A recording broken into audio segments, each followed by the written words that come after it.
Surbhi. We did it! Thanks so much for being a great partner on the Strategic Communications Project. Your progress on your learning goals was admirable, and you were incredibly helpful on mine. Best, Claire.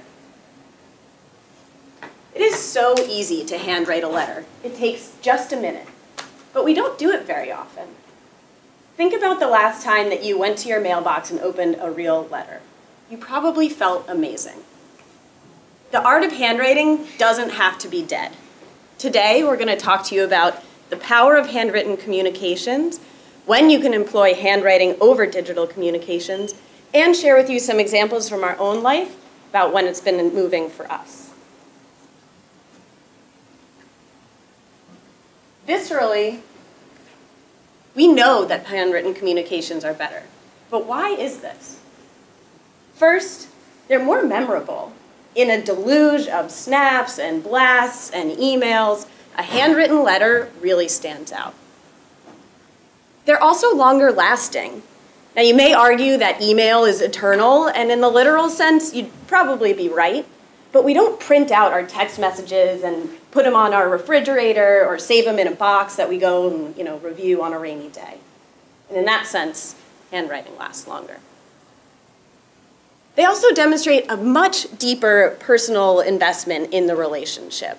Knowing that somebody took time out of their day to sit down, jot down a little note, get a postage stamp and put it in the mail, it's incredibly powerful for the recipient. Lastly, handwritten communication will improve your health, reduce anxiety, help you sleep better. Little bit of an exaggeration, but it's been proven that people who take time out of their day to write down their gratitude have a deeper satisfaction with life. So now we know a few reasons why handwritten communication is more powerful. And I'm going to pass it off to Claire to talk about when we can use these tools.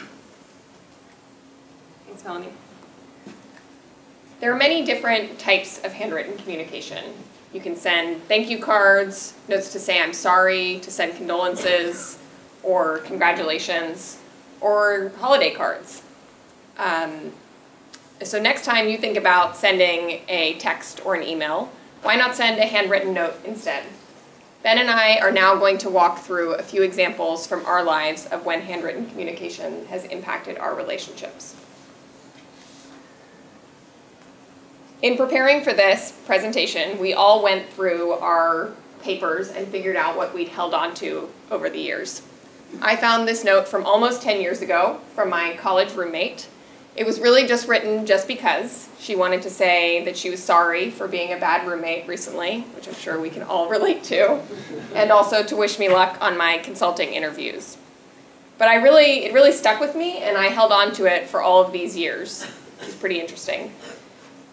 This demonstrates the permanence of handwritten communication. Had she just sent me a text or said she was sorry in person, I certainly wouldn't have held on to it for this long, but it also wouldn't have impacted our relationship in the same way.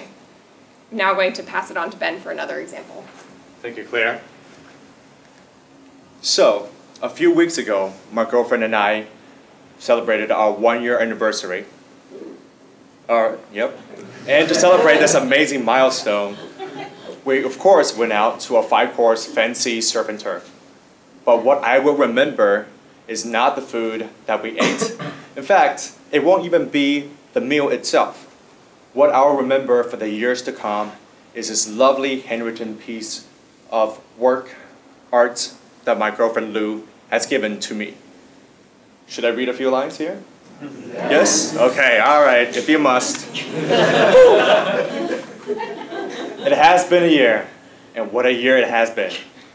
Thanks for the cheers and chuckles, cuddles and hustles, and all the beer hugs and monkey business. Okay, I'll stop right here before she finds out I'm reading this to class and kills me in my sleep. But through her piece of handwritten love note to me, I feel loved and cherished. The handwritten note captured Lou's care, kindness, and thoughtfulness. I know what you guys are thinking. Not everyone is as smooth and pull it off like Lou did. But don't worry, Surbhi is here to show you a few shortcuts.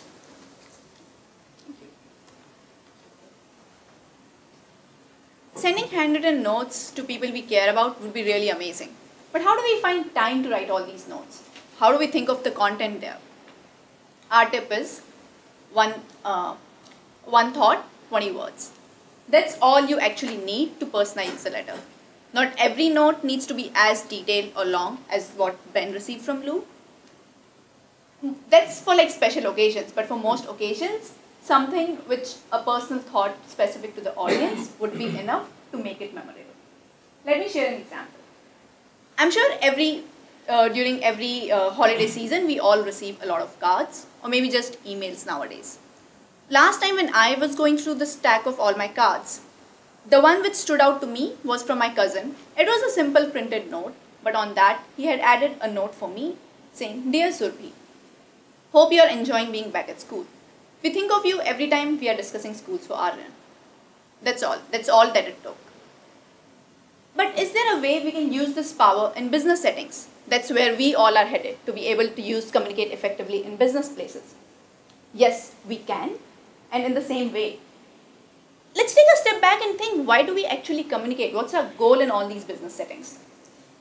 It's to persuade. We want to persuade our audience to act and do as per our recommendation. Robert Cialdini, the famous psychologist, in his book Influence, mentions handwritten notes to be a really strong tool of persuasion. He talks about Joe Girard. Joe was a legendary salesman who sold an average of 35 cars every week for 15 years of his career. 35 cars is a really big number. And how did he do that? He created an emotional connection with his audience, with his clients.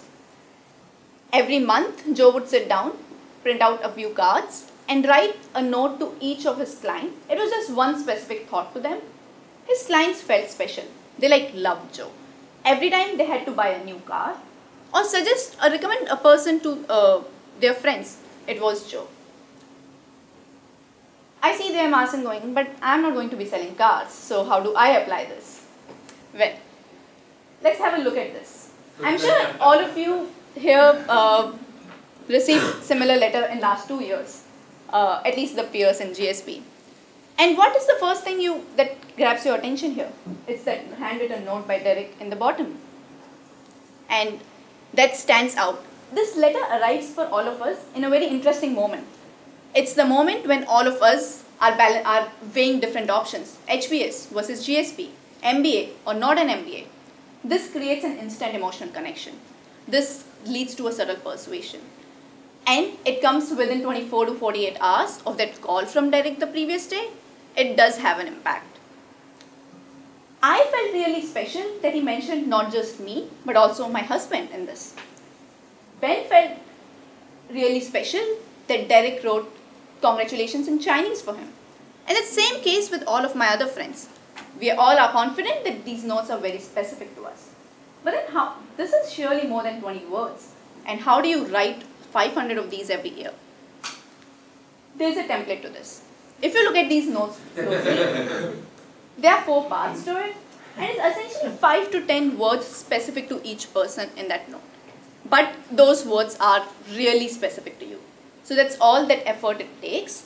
And well, we all are here at GSP. GSP has the highest acceptance rate among applicants. How can we apply this going ahead in our business settings? Next time, when you are welcoming someone new to your team, or you are handing out a promotion letter to your promotion or a pay raise letter to your team member, take a minute to write a thought personal to them on that printed formal letter.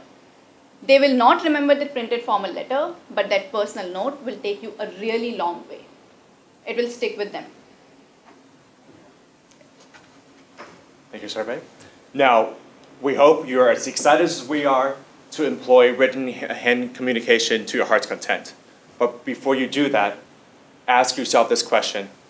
Will handwritten communication be more effective or impactful in this situation?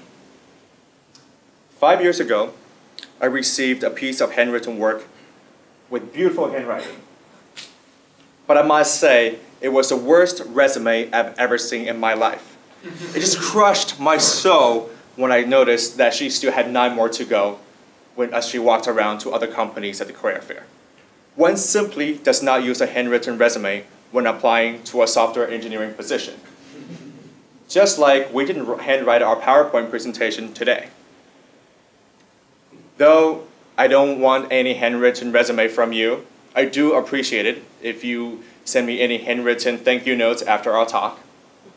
Or all jokes set aside, we hope you walk out of this with the following key takeaways. 1, why do we write handwritten notes?